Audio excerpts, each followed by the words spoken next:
Transparencia es que podemos ser sujetos a cualquier tipo de auditoría sobre lo que publicamos y que eso tiene que dar un resultado que, si existe algún error, se pueda llevar a corregir, ¿sí?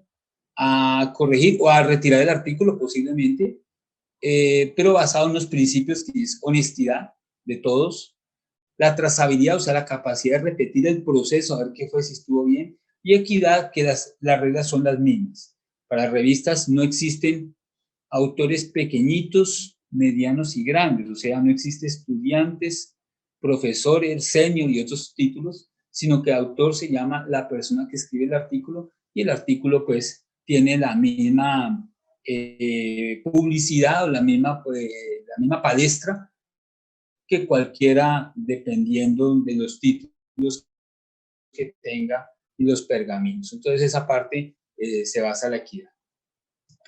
Cuando vayamos a esa equidad, entonces estos quienes tienen que estar comprometidos con estos principios, pues los autores, ¿sí? Al final son los que llevan la mayor carga. Los editores, que tenemos la función, digamos, en Latinoamérica más que en otras regiones, de ser paternalista, de llevar a que él cumpla todo esto, aunque normalmente las revistas tienen secciones muy largas de instrucciones a los autores. En Latinoamérica incluso nos toca la comunicación más cercana para explicar a los autores punto por punto, o no ser tan estrictos y simplemente casi que explicarles cómo debe hacer para hacer una buena presentación, un trabajo que cumpla con este principio de transparencia. Y los pares evaluadores, que tienen un doble función, generalmente ya han sido autores o son autores en ese momento, o sea, son investigadores, y en algunos casos también hacen parte del comité editorial. Pero la carga grande de estos principios es del autor. El editor lo que hace es ser un garante, ser sí, un árbitro o un director que lleva a que todo esto se cumpla de la mejor manera. Obviamente eso genera una responsabilidad final enorme, ¿sí? O sea, en el dado caso de que se publique algún artículo de, pues, digamos, calidad de mala, o peor aún, que publique lleva un error a una profesión, pues el editor es el que tiene que responder y definir si lo quita o lo deja. Entonces ya vamos aumentando la responsabilidad hacia el autor, ¿sí? Y el autor lo que tiene que mostrar es lo que llamamos integridad. Integridad es la palabra que define a un autor. En tres cosas: la investigación; dos, el manuscrito; y tres, la autoría. En las escuelas de formación, en la investigación es la que más importa, hacer ese trabajo grande, conseguir recursos, el libro de investigaciones, etcétera, hasta que lleva posiblemente a un trabajo terminado como la tesis. Pero ya cuando hablamos de manuscrito, la exigencia es un poquito mayor, pues porque además exige la síntesis, ¿sí? Exige un examen externo mucho más fuerte. Creo que los procesos de revisión por pares de las revistas, generalmente las revistas más grandes, pues tienen un sistema más estricto que una revisión a veces de jurados de tesis, incluyendo mis estudiantes, y llevar ese manuscrito de buena calidad, y al final que el manuscrito tenga algunos dicen dolientes, o yo lo digo más bien unos orgullosos padres, que son los autores, ¿sí? Entonces, sobre investigación no voy a tratar mucho, por nada, en realidad no voy a hablar nada, porque esto tiene de largo y de ancho. Del manuscrito, pues uno esperaría que el manuscrito uno fuera, lo que uno intenta como editor es una sola palabra: reproducible y creíble, ¿sí? O sea, que lo que escribió se puede hacer en otro laboratorio, en otras condiciones, de la misma manera, o incluso que tenga las instrucciones para que otros lo reproduzcan, ¿sí? O lo repliquen. Reproducir es en otro ambiente, o replicar es con los mismos datos o datos parecidos. Bueno, que sea coherente, o sea, el trabajo tiene que ser bueno y coherente, y obviamente que no haya plagio. El plagio es un tema que de pronto diré de una o dos palabras, pero también es otro tema bastante largo. El problema real de la autoría es este. Esta es la definición, digamos, más clara, más usada, más promovida, que es la del Comité Internacional de Revistas Médicas. Este fue pues la revista en medicina, en salud. La revista ha sido siempre la forma de comunicación científica. Y actualmente este comité, pues no quisieron cambiarle de nombre, pero aquí hay revistas de ingeniería, revistas de psicología, del área de filosofía, pero no le cambiaron nombre, quedó así. Pero digamos que esto abarca a todos y esta es la definición. Y esta definición tiene 4 aspectos. Entonces, uno, definir que sí haya trabajado, ¿no? Ya sea haciendo el proyecto, ejecutando la investigación, o sea, recolectando los datos y analizándolos. Eso es básicamente la definición que la mayoría, digamos, instintivamente conocemos de autor. Hay una segunda parte que es la de redacción del trabajo y la revisión crítica. Esta revisión crítica tiene sus bemoles, ahorita la vamos a hablar, pero porque generalmente, vamos a ver, hay un trabajo de 6, 7 autores, pues es difícil redactar como hacían en el colegio, que partían la exposición en 4 y salía eso como una cantidad de parches. No, aquí generalmente lo que se espera es que uno redacte y los otros revisen y hagan un trabajo más de edición, ¿no? Y que definitivamente hay una contribución intelectual importante. Y lo último es el compromiso en la aprobación final de la publicación. O sea, que todos los que participaron, que se dicen llamar autores, pues aprueban la versión final. Las revistas de ahora ya no le piden la firma a todos los autores, primero porque eso pues no tiene ningún valor, solamente tiene el valor del autor de correspondencia, sino que se envía un correo a los otros autores que dice, mire, acaban de someter un manuscrito a esta revista en la cual dicen que usted es autor. Si usted tiene alguna réplica, alguna cosa que decir en contra de esto, pues por favor escriba a este correo. Entonces es más bien como una aprobación positiva, o sea que nosotros no aceptamos y que le creemos, hay una parte de confianza al autor de correspondencia, que el documento que él dijo que estos eran los autores, pues sí, parece que esos son los autores, y si ninguno protesta ni ninguno revira, pues son los autores, ¿sí? Y en el tiempo, ellos todos van a ser responsables de todos los aspectos del trabajo. Esto ha cambiado, ¿sí? El único responsable de todos los aspectos del trabajo es el autor de correspondencia. ¿Por qué se cambió?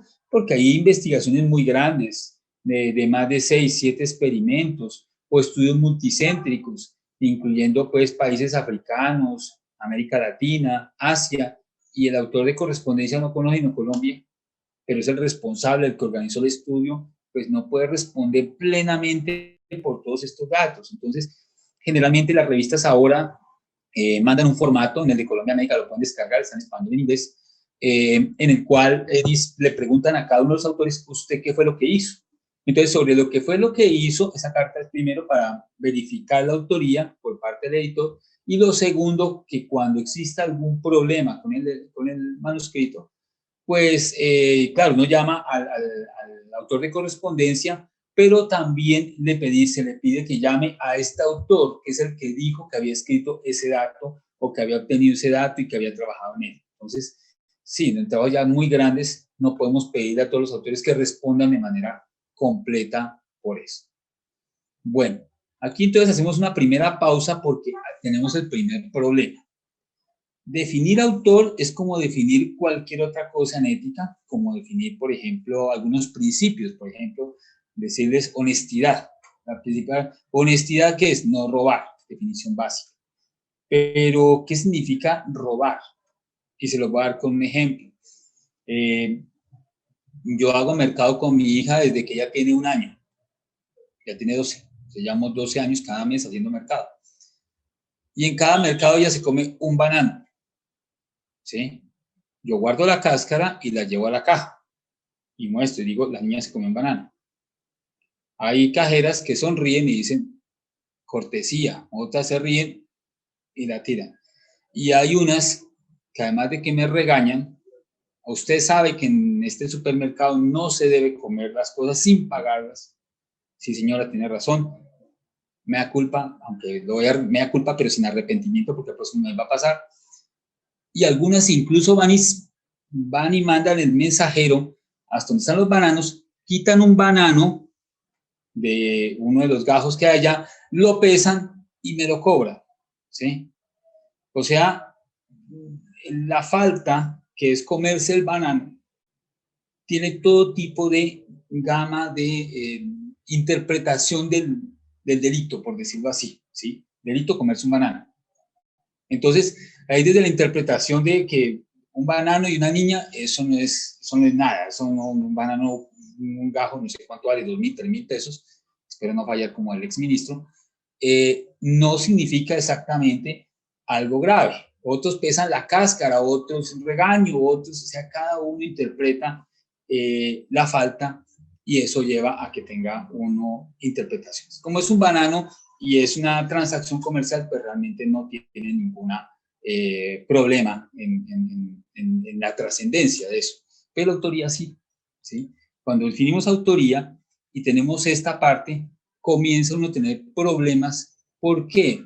Porque es que la autoría no es tan fácil, ¿no? A pesar de que uno diría, las investigaciones son como las novelas mexicanas que veía uno hace 40 años, no sé si siguen igual, en que pues era, pues uno viendo el primer capítulo y viendo los protagonistas y el protagonista podía ser un hombre rico y la protagonista de la película, de la novela, era una empleada y era tipo Cenicienta la novela, uno podía interpretar que a través de 150 o 200 capítulos que demoraba una novela de este tipo, pues el resultado final era que se casaban los dos y le iba bien y comían perdices. ¿Listo? La investigación en teoría también es así. Tenemos un punto A, que es el origen, nos reunimos con una idea, escribir un proyecto, conseguir una financiación y seguir ese proyecto para terminar en un resultado que llamamos B, ¿sí? Y lo ideal sería una línea recta, y eso es lo que pensamos todos. Y aquí nos reunimos 5 y esperamos terminar 5. En el mundo real esto jamás, jamás en mis investigaciones ha pasado, y creo que en la muchos de ustedes, sino que es más cercano a esta línea roja, ¿sí? Y ojalá llegue a B, porque hay unas que lamentablemente no llegan a B. Entonces, este tipo de vicisitudes, incluyendo pues el paro que tenemos, algunos que tienen ya pues cualquier cantidad de incertidumbre sobre sus propias investigaciones, conlleva a que también haya problemas con la autoría. O sea, esto significa que los que aquí arrancan no son los que terminan.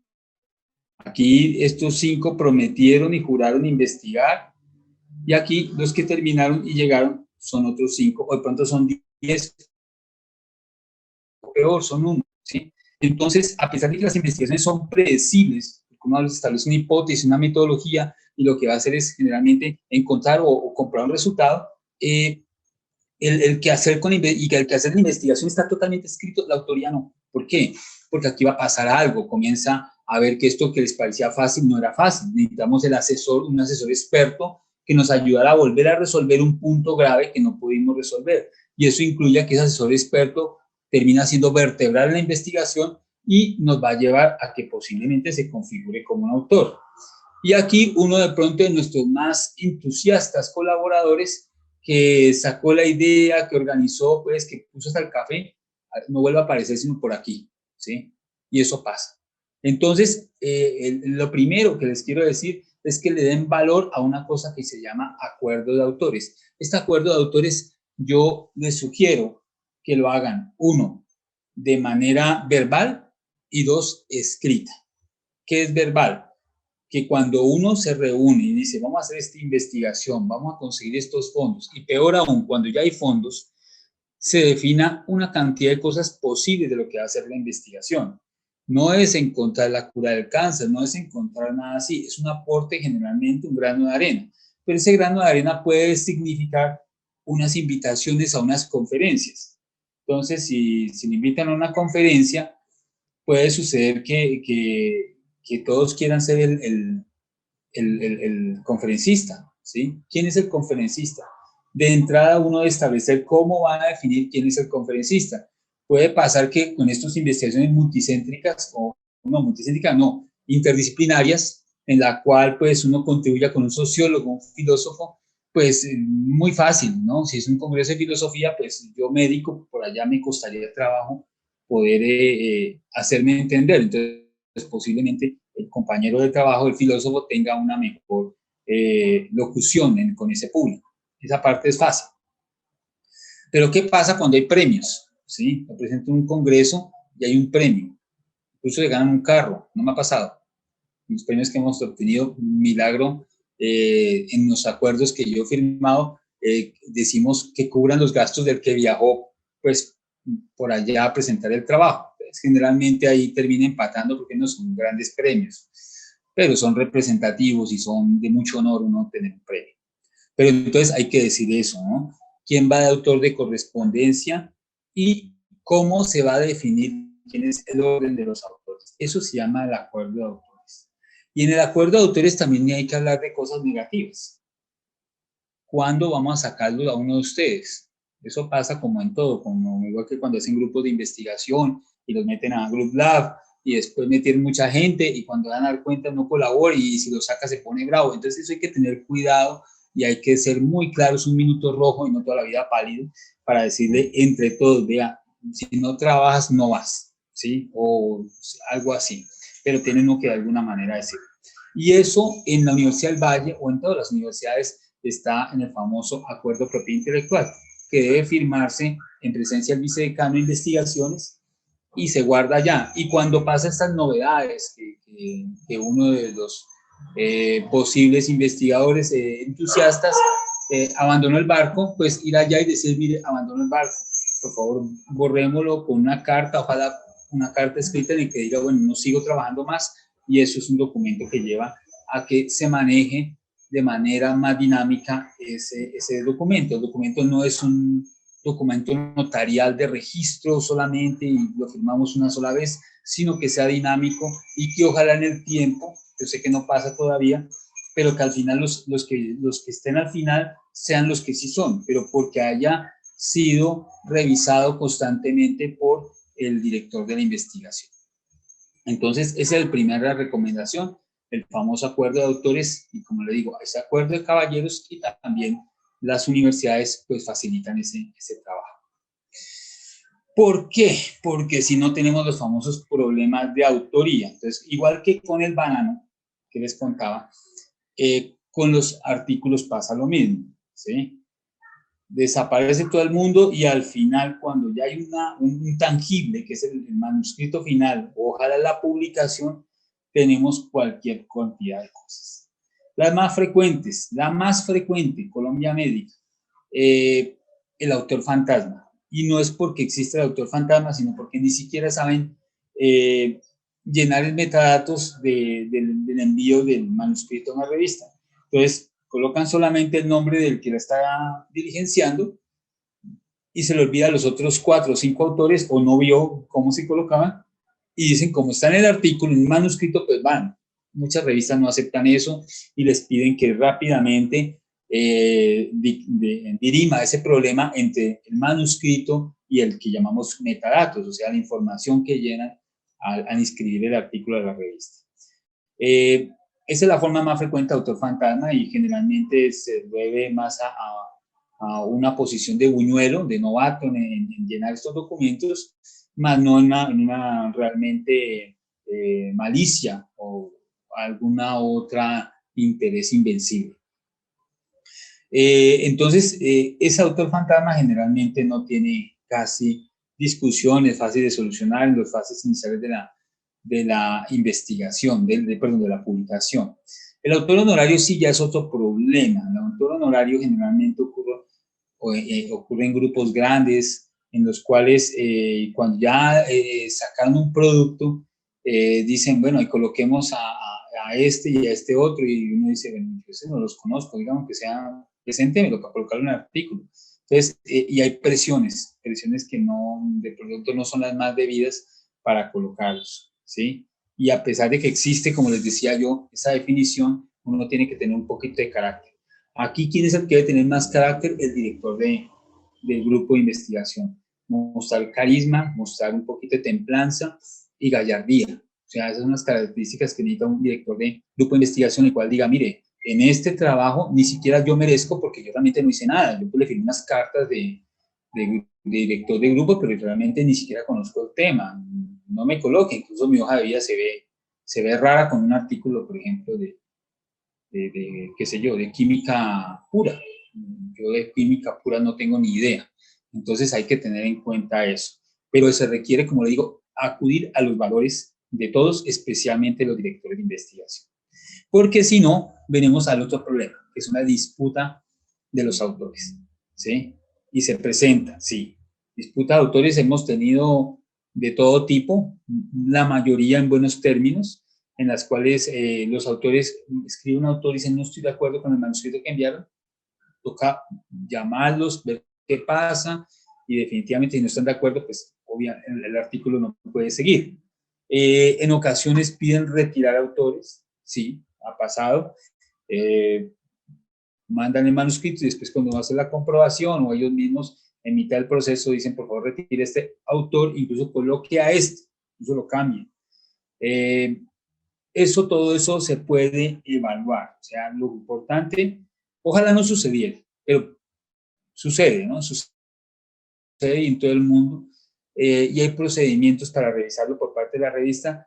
¿Qué procedimientos? Pues todo lo que busque transparencia, o sea, sustentar por qué, ¿sí? Ojalá sustentar todos, por ejemplo, si vamos a quitar el autor C del artículo de A, B, C, D y E, entonces que podamos preguntarle como revista al autor C, aquí están pidiendo que lo retire usted, ¿usted qué opina? Y lo escuchamos también, no es simplemente que escuchamos 4 y es una votación democrática, no, escuchamos a todos, al autor C, escuchamos el nuevo autor que van a colocar, ¿usted por qué no estuvo en el principio? Le preguntamos a él y también le preguntamos al líder, al autor de correspondencia, qué fue lo que pasó, ¿sí? Otras de menor término son el orden de los autores, ¿sí? ¿Cuál es el primero? ¿Cuál es el último? Esto, pues, depende, en diferentes grupos, generalmente se considera que el primer autor es el que más trabajó y el último autor es como el jefe, el director de la investigación. A veces el director de investigación fue el que más trabajó y merece también el primer autor, ¿sí? Pero esto en lo posible se logra con acuerdos entre unos autores y es un trabajo de ojalá con almuerzo para que logren en armonía llegar a un orden, ¿sí? Y el problema de aprobación. Últimamente, les digo que nos ha pasado fallecimiento de autores, porque si un autor fallece antes de que, digamos, firme el acuerdo de autores, según esta definición que yo les mostré acá, pues no es autor, ¿sí? Aprobación final de la versión a publicar que se falleció, ¿sí? Y qué tan infrecuente es, nos ha pasado. A mí me ha pasado, he tenido colegas que durante el proceso, incluso antes de escribir el artículo, fallecieron, pero sin el recurso de ellos, ese artículo, ese trabajo no pudo ser escrito. Entonces, ahí está el doctor, explicar de buena manera y que no son homenajes, son simplemente un reconocimiento real a un trabajo que sí se hizo, ¿sí? Eso es como le digo, se ve muy bien. Y digamos que incluso en Colombia América hemos tenido 2 casos el año pasado de fallecimiento de autores y uno incluso era primer autor, era el autor de correspondencia. Les cuento como anécdota, casi sacamos ese artículo de línea porque no nos contestaban, entonces dijimos, bueno, ¿y esto qué? Pero iba bien. Hasta que los mismos comités me dijo, escríbale a todos los autores a ver qué dicen. Entonces ahí nos enteramos que el autor principal pues había fallecido de COVID.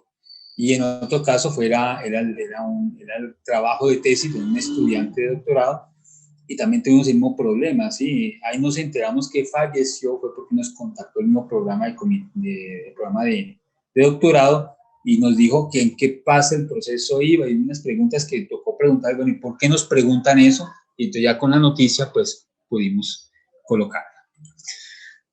Cuando hace esas discusiones uno de cómo va o cuántos van, tiene que acordarse que existe esta sección. Esta sección no solamente es para colocar conflicto de intereses, sino para colocar los que casi, pero no son autores. O sea, tenemos una cantidad de personas que nos contribuyen, pero que no cumplen. Por ejemplo, le pedimos a alguien que nos hiciera unas buenas figuras, se hizo unas figuras magníficas que van a hacer que el artículo tenga una mejor difusión, pero las figuras no son realmente una autoría, son un buen diseño y puede que incluso lo paguemos, pero no significa que con haberle pagado no merezca estar y él tener un reconocimiento por su trabajo, pero tampoco de autoría. Entonces aquí en agradecimientos hay que aprovechar eso.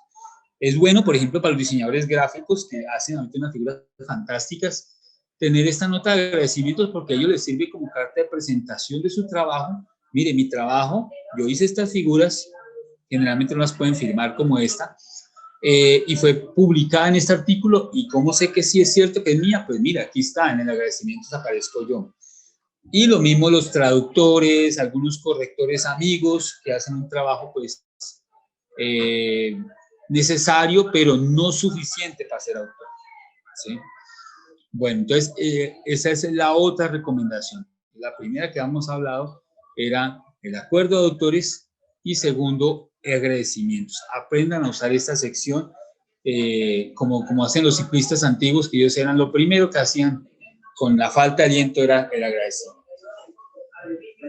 Ya cuando hablamos de autoría, hay una parte que no le dan mucho valor los autores, pero resulta que cada día está cobrando más importancia, que es la autoría institucional. Les cuento que yo en mi área, en el caso de medicina, mis colegas, yo no, tienen varios puestos, ¿sí?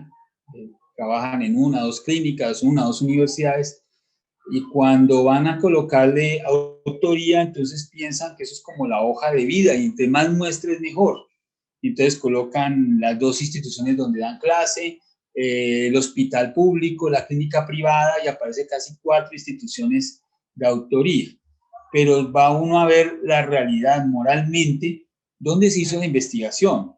Posiblemente fue en una de esas 2 universidades, o posiblemente en el hospital universitario o la clínica, si está asociado a un convenio de investigación, pero no están las 4 instituciones, o sea, realmente, pues, casi que poco creíble. Algunas revistas limitan a 3 el número de autoría institucional. A mí no me interesa decirles que limiten o no limiten, sino que aprendan a reconocerla moralmente. O sea, lo que es del César, lo que es de Dios es de Dios. Si yo trabajo en 4 instituciones, pero este trabajo lo hice, voy a decir el caso, la Universidad del Valle, la autoría que debo colocar aquí es la de la Universidad del Valle. No importa aquí mis otros títulos, mis otros cargos. Esto lo tomé así al azar de una revista cualquiera, estamos Colombia Médica, pero que colocan varios cargos y no dicen pues de dónde. ¿Por qué tiene valor esto? Ustedes ya están viendo que hay ahorita unos rankings institucionales de investigación, hay muchos rankings. ¿Y esos rankings en qué se basan? Principalmente, lo que más lo mueve es la innovación, que son las patentes, y en segunda, porque tienen mucho peso, así son poquitas, y en segunda instancia, porque son demasiadas y porque representan investigación, las publicaciones científicas. Esto que está escrito aquí, ¿sí? Esto lo detectan, porque esto está marcado por un lenguaje especial, esto lo detecta los sistemas como Scopus u otros sistemas que toman métricas de las revistas y definen, ¿sí? Con esto ya la Universidad de Especialistas del Espíritu Santo de Ecuador ya tiene un número más, una publicación más, porque este autor declaró que esta investigación fue realizada en esta universidad. Lo mismo le pasa con el Hospital General de Guayaquil, y lo mismo va a pasar con el Instituto Nacional de Investigación en Salud Pública, ¿sí? Entonces, uno tiene que ser honesto para no inflar números. Entonces, digamos que tal una institución que realmente ni siquiera realiza investigación, pero contrata bien a muchos investigadores que trabajan en otras instituciones, universidades, pues termina ahí con un número inflado de unas investigaciones que realmente no se merecen. Y también hay universidades que hacen un esfuerzo grande, dan horas para que hagan el trabajo de investigación, dan recursos, gestionan recursos, también hay que tener en cuenta, y después de colocamos simplemente en este renglón otra institución que no hizo un aporte, de pronto ni siquiera sabía, no tenía en su radar esta investigación y la estamos colocando, pues es una cosa que... Entonces aquí ya van 3. El acuerdo de autores, usar la sección de agradecimientos y cuidar la autoría institucional. Hay un punto en la autoría institucional que yo les hago últimamente un poquito de énfasis, y es usar correo institucional. Claro, yo sé, todas las instituciones y todos los investigadores le dicen hagan lo mismo, usen correo institucional, desde una mirada de institución, ¿no? Porque dirán, queda mal. Yo me acuerdo de haber publicado un artículo con estudiantes de pregrado que tienen unos correos de anime, Saiyajin, Lady Gato, Lolita, KS, todo, con todos ellos he publicado, y pues, bueno, es risueño el asunto, pero para instituciones no. Uno de los indicadores métricos que miran la investigación es el correo institucional. Entonces miran autor de correspondencia y miran si el autor de correspondencia es correo institucional. Y cuando van a mirar el liderazgo en investigación, le asignan ese artículo a esa institución de donde es el correo. Pero si colocamos Gmail, no le asignan a nadie, ¿sí? Entonces puede que algunas métricas sí busquen directamente el autor de correspondencia de qué institución es, pero generalmente buscan es por el correo.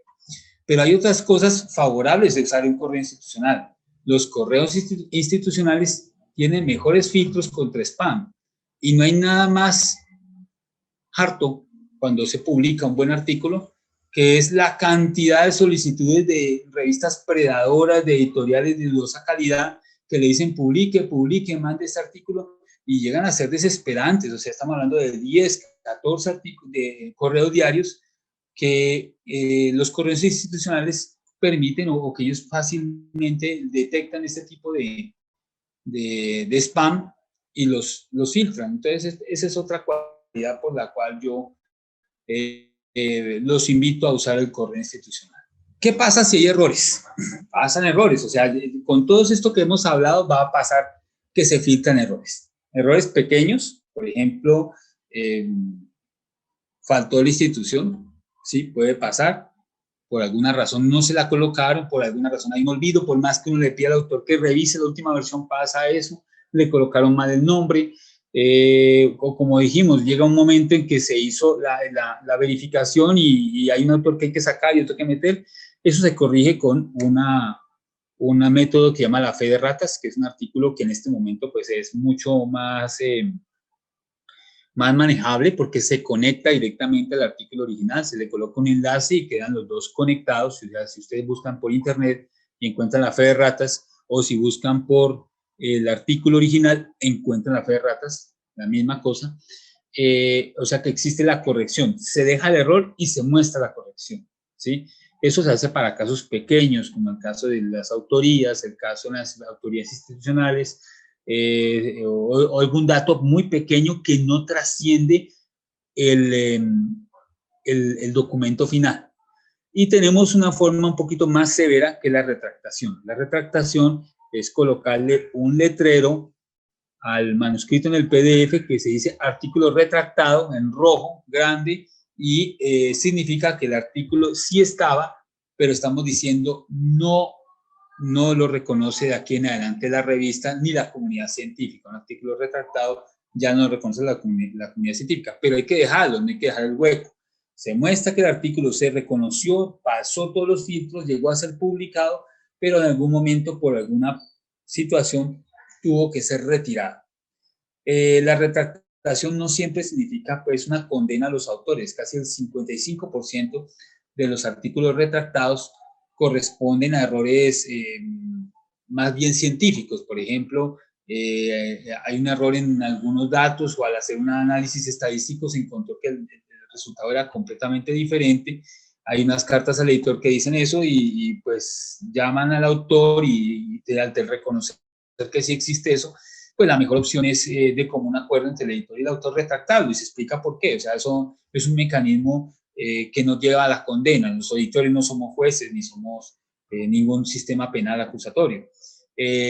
y hay algunos que sí toca retractar porque hay algunas prácticas que superan cualquier moral y que no se pueden permitir, como es el caso del plagio, el inventar los datos, publicaciones duplicadas. Publicó, la mandó dos revistas y las dos revistas lo publicaron, pues una de ellas tiene que ser retractada, no puede aparecer doble porque significaría una ciencia doble. Entonces, ese es otro mecanismo. Y dejé de últimas esta diapositiva. Esta es la de derechos morales versus patrimoniales. Toda la charla que les he dado es acerca de artículos de revistas. En artículos de revistas es muy claro, no le van a dar ni un solo peso al autor. ¿Sí? Por publicar no le dan un solo peso. Es más, hay revistas que cobran APC, o sea, le cobran gastos por publicar, que suben casi hasta $3,000 en algunos casos de revistas, y es números muy grandes. Entonces, antes toca pagar para publicar. O sea, los artículos de revistas solamente dan derechos morales, la atribución de que yo hice ese trabajo. Ese es el derecho moral. Entonces, normalmente, lo he hablado con otras instituciones, incluso internacionales, la cesión de derechos no tiene tanto valor institucional. O sea, cuando la revista le pide al autor, por favor, ceda los derechos a la revista, diciendo que yo le entrego y que si gana plata, gane la revista y no yo, eso lo puede firmar el autor. Casi nunca tiene que subir hasta el rector. Imagínense una revista como la universidad, digo, una universidad como la Universidad del Valle, que publique más de 1.300, 1.500 artículos año, pues el rector firmando todo ese poco de documentos, pues realmente no es muy eficiente, firmando derechos patrimoniales que realmente no significan nada. Entonces, generalmente, en el caso de artículos de revista, tenemos esa frase muy clara. Eso no produce plata, o sea que no le dan pedir unas firmas de autoría muy grandes, la firma del autor.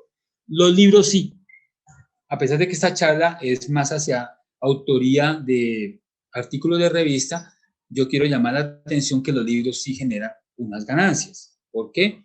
Pues porque los libros sí pueden venderse en alguna feria, un tiraje grande, alguna cosa, y ahí sí hay unos derechos patrimoniales un poquito más tangibles y más medibles que en el caso de los artículos. Entonces, ahí ya hay unas normas. La Universidad del Valle lo tiene en su acuerdo de propiedad intelectual y en el comité editorial del programa editorial. Existen esos acuerdos ya preestablecidos de cómo serían los dividendos que se repartirían en caso de que una obra llegue a ser un bestseller, ¿sí? Eso también vale para lo que son patentes y algunos diseños industriales o diseños innovadores. En esos casos, eso sí da derechos patrimoniales y sí hay que discutir y tiene que haber un garante en la universidad que defina cómo vamos a ceder los derechos patrimoniales o negociar más que ceder en el caso que se vaya a intentar un logro. Si coloca el libro gratis, pues realmente no pasa nada. Pero si hay una venta, pues sí podría obtener dividendos la universidad y los autores. Entonces ahí sí ya hay que tenerlo en cuenta.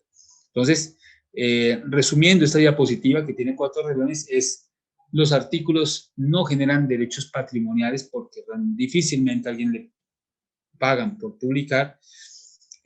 Los derechos, en cambio, en los libros, en el caso de los patentes, en el caso de las invenciones o de los diseños, sí genera unos derechos que deben ser negociados con la universidad y no solamente el autor, porque es más comunes pecados que cometen los autores de los artículos.